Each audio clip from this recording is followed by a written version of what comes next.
Olá, sejam todos bem-vindos. Meu nome é Matheus e hoje nós daremos continuidade à nossa série de estudos sobre o livro de Daniel. Hoje nós estaremos estudando o capítulo 4, que é um dos capítulos mais admiráveis da Bíblia. Mas antes, vamos orar? Senhor Deus está no céu, santificado o nome, Senhor. Obrigado mais um dia de vida, obrigado a todos que estamos aqui.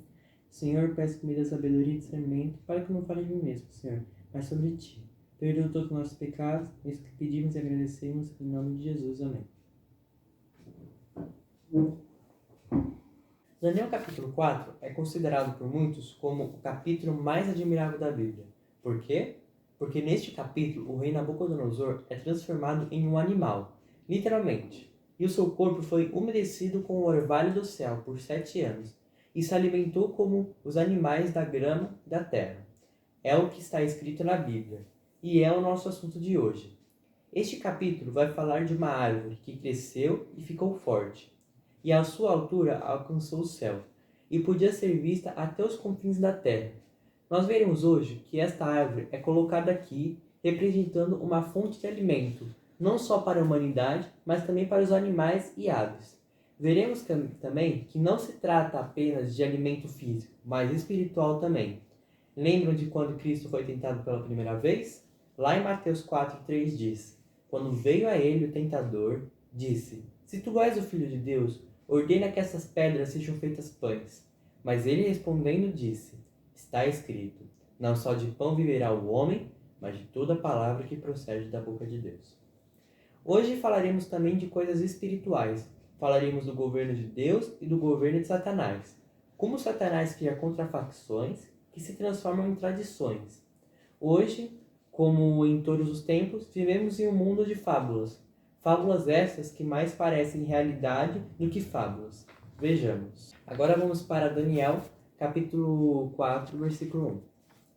O rei Nabucodonosor, para todo o povo, nações e línguas que habitam em toda a terra, paz os seja multiplicada. Aqui percebam que foi o próprio rei Nabucodonosor que escreveu este capítulo do livro de Daniel, para descrever a sua própria humilhação. Percebam, eu achei por bem mostrar os sinais e maravilhas que o Altíssimo Deus tem feito para comigo. E aqui se trata de um reconhecimento, prestem atenção. Quão grandes são os seus sinais e quão poderosas são as suas maravilhas? O seu reino é um reino eterno, e o seu domínio é de geração em geração. Eu, Nabucodonosor, estava em repouso em minha casa e prosperando em meu palácio. Nabucodonosor foi um homem de guerra. A profecia o chamou de o espanto das nações e também o martelo de toda a terra. Vejamos esses textos de Jeremias e Ezequiel. Agora, Jeremias 50, versículo 23. Como está o martelo de toda a terra, cortado em pedaços e quebrado, como Babilônia tornou-se uma desolação entre as nações. Agora, Ezequiel 30, de 25. Mas fortalecerei os braços do rei de Babilônia, e os braços de Faraó cairão. E eles saberão que eu sou o Senhor, quando eu colocar a minha espada na mão do rei de Babilônia, e ele a estender sobre a terra do Egito. O próprio Deus havia posto a sua espada nas mãos do rei Nabucodonosor, e havia feito uso deste monarca para punir outras nações que haviam se recusado a receber a luz da verdade. A cidade de Tiro, por exemplo, resistiu por 13 anos, mas teve que se refugiar na parte da cidade que ficava em uma ilha do Mediterrâneo. Mas o rei Nabucodonosor destruiu a metade da cidade que ficava na parte continental, antes de levar o seu exército para conquistar o Egito, que se tornou escravo de Babilônia, tal como o Egito também havia feito escrava a nação de Israel. Agora, voltando para Daniel, versículo 5. Eu tive um sonho que me aterrorizou, e os pensamentos sobre minha cama e as visões da minha cabeça me atribularam. Portanto, decretei que trouxessem diante de mim todos os homens sábios de Babilônia, para que me fizesse conhecer a interpretação do sonho. Então vieram os magos, os astrólogos, os caldeus e os adivinhos, e contei o sonho diante deles. Porém, eles não me fizeram conhecer a sua interpretação. Porém, por fim, Daniel, cujo nome era Beltesazar, entrou diante de mim, de acordo com o nome do meu Deus, e em que está o Espírito dos deuses santos. E perante ele eu contei o sonho, dizendo: percebam, de acordo com o nome do meu Deus. Aqui deixa o comentário do pastor Stephen Haskell. Você poderia ler para nós, pai? Sim. O nome de Daniel tinha sido mudado quando ele entrou pela primeira vez na corte de Babilônia. E para o rei e seus companheiros, ele era conhecido como Beltesazar, um filho do deus pagão Bel. Mas o próprio Daniel sempre manteve o seu próprio nome hebraico. Anos antes, no entanto, o Deus de Daniel havia dito: Bel está abatido, Nebo se encurvou. As cargas dos vossos fardos são canseiras para as feras já cansadas, mas a sua alma entrou em cativeiro. Isaías 46, 1 e 2. Daniel voltou a ter uma oportunidade de provar a sabedoria do seu Deus e a fraqueza das divindades babilônicas. Obrigado. Agora, continuando no versículo 9. Ó Beltesazar, mestre dos magos, porque eu sei que o Espírito dos deuses santos está em ti, e nenhum segredo te atribula. Conte-me as visões do sonho que eu tive e a sua interpretação. Assim foram as visões da minha cabeça, em minha cama. Eu olhei e observei uma árvore no meio da terra, e a sua altura era grande. A árvore cresceu e ficou forte, e a sua altura alcançou o céu, e podia ser vista até nos confins de toda a terra. E suas folhas eram belas, e o seu fruto abundante, e nela havia alimento para todos os animais do campo que tinham sombra sob ela. E as aves do céu habitavam nos seus galhos, e toda a carne alimentava-se dela. Aqui deixo mais uma citação do livro do pastor Stephen Haskell, que comenta sobre essa árvore. Você poderia ler para nós, pai? Sim. Ao profeta Ezequiel, um dos hebreus cativos, foi concedida uma visão da conquista do Egito por Nabucodonosor. E dito que enviasse o testemunho a Faraó, rei do Egito. Nessa profecia, o Egito é representado como uma grande árvore que se eleva acima de todas as árvores da terra. Até as árvores do Éden invejavam o esplendor dela. Todas as aves do céu se aninhavam em seus ramos. As hostes da terra habitavam sob os seus ramos. Mas esta árvore do Egito elevou-se por causa da sua grandeza, e Deus enviou Babilônia para abatê-la até o chão. O choque de sua queda estremeceu a terra. Essa profecia deve ter chegado ao conhecimento de Nabucodonosor, se não antes, pelo menos após a sua vitória sobre o Egito, pois era familiar aos judeus e havia hebreus na corte babilônica. Isso lança luz sobre o 4º capítulo de Daniel. Depois de conquistar o mundo, Nabucodonosor estava sossegado em sua casa, quando numa noite ele teve um sonho. O sucesso o tinha seguido por onde quer que ele se virasse. A seus pés curvavam-se os representantes de todas as nações. Em seus cofres fluía a riqueza do leste e do oeste, do norte e do sul. Sobre ele se reunia a sagacidade e a educação da época. Bibliotecas estavam sob o seu comando, e a arte floresceu. Por que não devia o rei Nabucodonosor prosperar em seu reino? Mas ele teve um sonho que o perturbava, e chamou seus sábios para uma interpretação. Eles escutaram, mas, por estranho que pareça, não podiam dar qualquer explicação. Deus sempre permitiu que os sábios da terra tivessem seu primeiro teste. Quando estes homens sábios falharam, Daniel foi chamado. Obrigado. Continuando no versículo 13. Eu vi nas visões de minha cabeça sobre a minha cama, e eis que um vigia e um santo desceram do céu. Ele clamou alto e disse: ponde a árvore abaixo, e cortai os seus ramos, sacudi as suas folhas, e espalhei o seu fruto. Fus os animais debaixo dela, e as aves dos seus ramos. Porém, deixai o toco das suas raízes na terra, e até com grilhão de ferro e bronze na tenra grama do campo. E se umedeça com o orvalho do céu, e seja sua porção com os animais da grama na terra. Agora, continuando no versículo 16. Mude-se o seu coração de homem, seja-lhe dado o coração de um animal, e 7 tempos passem sobre ele. Esse assunto é pelo decreto dos vigias, e olhem pela palavra dos santos, para o propósito de que os viventes possam saber que o Altíssimo governa no reino dos homens, e o dá a quem lhe escolher e estabelece sobre ele o mais simples dos homens. Esses versículos mostram que o decreto foi determinado pelo reino dos céus. Agora, continuando, versículo 18. Este sonho eu, rei Nabucodonosor, vi. Agora tu, ó Beltesazar, declara a tua interpretação, porquanto nenhum de todos os homens sábios do meu reino é capaz de me fazer conhecer a sua interpretação. Mas tu és capaz, pois o Espírito dos deuses santos está em ti. Então Daniel, cujo nome era Beltesazar, ficou espantado por uma hora, e os seus pensamentos o atribularam. O rei falou e disse: Beltesazar, não deixe o sonho, nem a tua interpretação atribularem-te. Beltesazar respondeu e disse: Meu senhor, o sonho seja para aqueles que te odeiam, e a sua interpretação para os teus inimigos. A árvore que tu vistes cresceu e se fortaleceu, cuja altura alcançou o céu e cuja visão dava para toda a terra, cujas folhas eram belas e o seu fruto abundante. E nela havia alimento para todos, sob o qual os animais do campo habitavam, e sobre cujos ramos as aves do céu tinham a sua habitação. És tu, ó rei, que cresceste e te tornaste forte, pois a tua grandeza cresceu e alcançou o céu, e o teu domínio até os confins da terra. Lembram de que no capítulo 2 o rei da Babilônia era a cabeça de ouro? Continuando agora no versículo 23. E quanto à visão do rei de um vigia e um santo descendo do céu e dizendo: Ponde a árvore abaixo e destruía. Porém, deixa o topo das suas raízes na terra, com um grilhão de ferro e bronze na tenra grama do campo.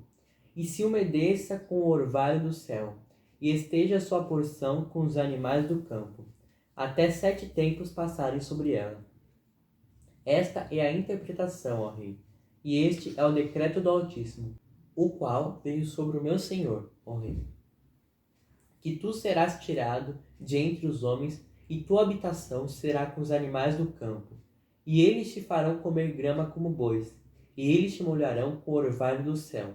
E 7 tempos passarão sobre ti, até que tu saibas que o Altíssimo governa no reino dos homens, e o dá a quem ele quer. Lembram-se dos versículos 2 e 3? E porquanto eles deram ordem para deixar o topo das raízes da árvore, teu reino estará certo para ti, depois de saberes que os céus governam. Portanto, ó rei, seja meu conselho aceitável a ti, e interrompe os teus pecados pela justiça e tuas iniquidades, mostrando misericórdia ao pobre, se isto pode ser o alongamento de tua tranquilidade. Aqui eu deixo mais um texto do livro do pastor Haskell. Você pode ler para nós, pai? Sim. Quando Daniel percebeu o verdadeiro significado do sonho e previu a humilhação do rei de Babilônia, seus pensamentos o perturbaram e ficou atônito. Ele foi incentivado pelo rei a não se perturbar e dar a verdadeira interpretação. Ele assim o fez, claramente dizendo ao rei que a árvore contemplada na visão era emblemática do próprio Nabucodonosor e seu domínio. És tu, ó rei, que cresceste e te tornaste forte, pois a tua grandeza cresceu e alcançou o céu, e o teu domínio até os confins da terra. Daniel 4:22. Grande como era o reino de Nabucodonosor, tinha crescido de um pequeno começo. Gradualmente, os princípios sobre os quais foram fundados, princípios muito mais antigos do que o rei, pois se originaram com Lúcifer e eram uma perversão das verdades celestiais, criaram raízes. Em termos de governo, era a monarquia mais rígida. O rei mantinha a vida de seus súditos em suas mãos. Os escravos se curvavam diante dele em objeto submissão. Impostos exorbitantes foram forçados sobre as províncias conquistadas. Cabeças coroadas prostraram-se, e os homens foram escravizados para que o rei da Babilônia se deleitasse com a riqueza do mundo. As sementes dessa forma de governo eram semeadas onde quer que Babilônia estabelecesse seu poder. E assim como semeara, também ela, assim como os outros, colhiam. Quando Babilônia caiu, os princípios pelos quais tinham controlado os outros foram, por sua vez, a ela aplicados. Onde quer que haja tirania no governo, em qualquer nação da terra hoje, é um desdobramento daquela raiz que encheu a terra, o tronco do que foi permitido permanecer até o fim dos tempos. Onde quer que Babilônia estendesse a mão em conquista, os princípios de sua religião eram implantados. As formas mais vis de culto foram praticados naquele reino, com toda a sua glória exterior. O coração estava podre. O mistério da iniquidade dominava completamente. O culto pelo brilho exterior de ouro. Os mistérios da Grécia da época posterior eram apenas uma repetição dos mistérios de Babilônia. Da taça de ouro que tinha na mão e que era um símbolo familiar em sociedades secretas de Babilônia, ela fez que todas as nações se embebedassem com o vinho da sua prostituição. Nações e povos hoje, inconscientes da sua origem, estão perpetuando costumes religiosos de Babilônia quando celebram o Natal com festa, velas acesas, azevinho e visco. São em comemoração a deuses pagãos babilônicos que se comem ovos de Páscoa. E até mesmo as celebrações do Halloween repetem os mistérios de Babilônia. A raiz não foi destruída. Seus princípios religiosos brotam de novo em cada geração e produzem seus frutos em todos os países. A influência de Babilônia em termos educacionais não foi menos assinalada do que sua influência no governo e religião. E a raiz educacional da árvore era tão vigorosa quanto as outras. Temos o hábito de remontar o sistema educacional do mundo à Grécia ou ao Egito. Seus princípios são mais antigos do que a Grécia, pertencem à Babilônia.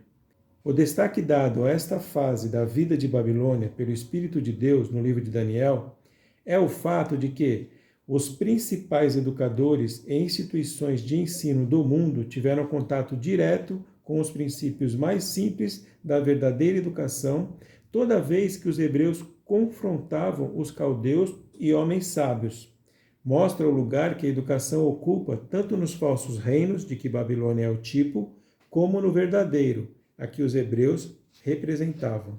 O chamado ensino superior de hoje, que exalta a ciência do mundo acima da ciência da salvação, que produz estudantes munidos com credenciais mundanas, mas não reconhecidas nos livros do céu, que promove alunos que gostam de exibição, que estão cheios de orgulho, egoísmo e autossuficiência, essa educação é uma planta que tem surgido a partir da ampla raiz que apoiou a árvore e que representa o domínio babilônico. Sementes de verdade haviam sido plantadas em Babilônia.